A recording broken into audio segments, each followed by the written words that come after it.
This is the T-Roc, and it sits in somewhere between the T-Cross and the Tiguan.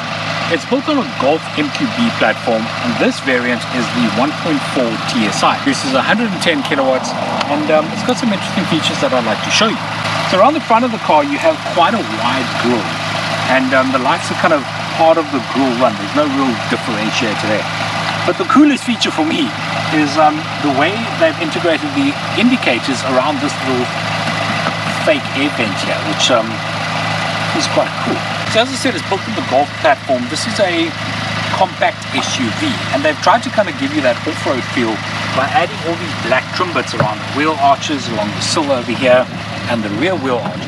The other cool thing they've done is they've put this kind of chrome inset here, which runs all the way from the C pillar right to the front to the A pillar. So along with the black roof, the chrome inset, the curcumin color, there's a lot going on here, but it really actually works. Volkswagen have done a really good job in kind of bringing this all together. Around the back, one of the things they've tried to do, and I think they've done quite successfully, which gives it a bit of a sporty feel, is that the boot kind of fits inside the bumper. So the bumper sticks out quite far over here, and the boot lid itself fits in there. This is one of the first cars Volkswagen have released that has their new logo and the new badging in the center. So you'll see any of the new cars manufactured in the last 6 months or so have the name in bold letters below the badge at the back. The T-Roc, launched about 6 months ago, was one of the first to do that. So there are a couple of different specifications on the T-Roc. This, as I said, is the 1.4, so it's kind of the baby T-Roc. This comes with 17-inch wheels. There is an 18-inch option. On the 2-liter R line, there is an optional 19-inch wheel as well.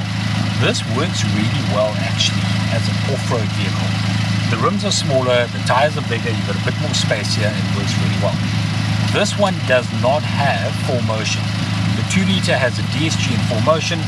The 1.4 has no DSG, it's got a Tiptronic box, and it's got no 4Motion. What is the cool feature on the T-Roc is that if you press this new logo, the boot opens. And what you find in the boot is 445 liters of loading space. It's also got quite a flat loading bay, so this kind of level here, if you want to slide something out, it's quite flat. The reason this load bay is so flat is that you're trying to get ground clearance on the T-Roc to make it a bit more capable of road, and you need somewhere to squeeze in the spare wheel. But they just put a biscuit wheel in here, so you don't even get a full alloy. But if the 445 liters of boot space is not enough for you, this parcel shelf comes out, and the rear seats fold down in a 60-40 split, giving you up to 1,200 liters of boot space. That'll rival most SUVs. Go for it. The back of the T-Roc is really spacious. Lots of headroom. The sunroof extends all the way to the back. Sunroof is an optional extra. So what you do get in the back of the T-Roc are 2 air vents and 2 USB-C ports, which are power only and do not connect to the infotainment system. So the inside of the car, they've color-coded it to match the outside of the car, which is quite cool, but there's a lot of yellow inside this car. Not complaining though, because it's a cool break from the sort of black finishes that the VWs usually come in. This is the 8-inch infotainment display, which comes with navigation. It's an optional extra, otherwise you would normally just get the 7-inch. The rest of the center here is pretty much Golf 7 because it's built on the Golf 7 platform. What you do get in the front here again is 2 USB ports, but they're USB-C, but these do support App Connect, which means you can plug your phone in and have Apple CarPlay on there. What you can also have is wireless CarPlay, which means you can have CarPlay on there with no cable connected. If you want to charge your phone, there is an inductive charging mat behind the gear lever where you can just pop your phone down and your phone will charge. All of those things though are an optional extra. In front of the driver is a 11.9-inch active info display, which gives you a whole host of different features and different options. There's a million things in this menu that you can kind of flick through. View buttons allow you to actually have rev counters and speedometers, or just a completely digital display with minimal views. There's 50,000 ways to set up the screen. For the steering wheel, you've got a multifunctional steering wheel. On the right hand side, it controls the active info display. The left hand side controls your cruise control. You do have flappy paddles over here, despite not having a DSG gearbox. To me, the T-Roc is an excellent vehicle. Think about VW Golf, all the VW Golf qualities, the build in the chassis, but built into a vehicle that basically is an SUV. you more ground clearance, it gives you more space. It looks cooler than the Golf, I think. It's got a variety of color options. You can have two-tone options. You've got a 1.4 litre engine option, you've got a 2 litre engine option, you've got DSG options, you've got 4 motion options. There's a lot going on here, and all of it is going to sit in about the R500,000 mark, which is where this one is priced. So how does a T-Roc drive?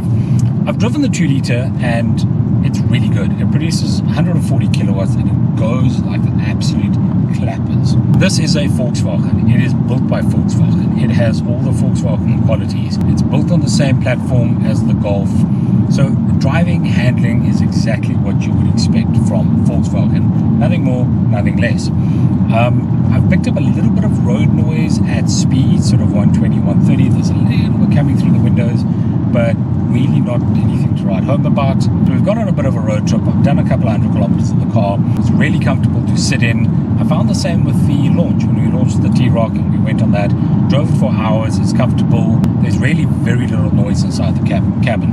All the ergonomics are good, the screens are responsive, the screens are bright and clear, and that's really, really important. Like, especially when there's sun setting now, you kind of want to look down and go like, I can see all the screens properly, all the information is available to me.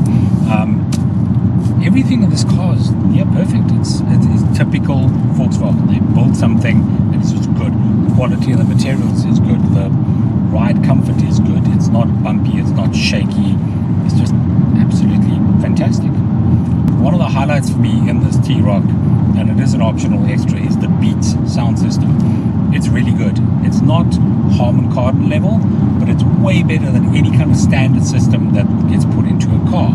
So driving along, you've got tunes going, it's clear, it sounds good, the bass feels good. It's just a really,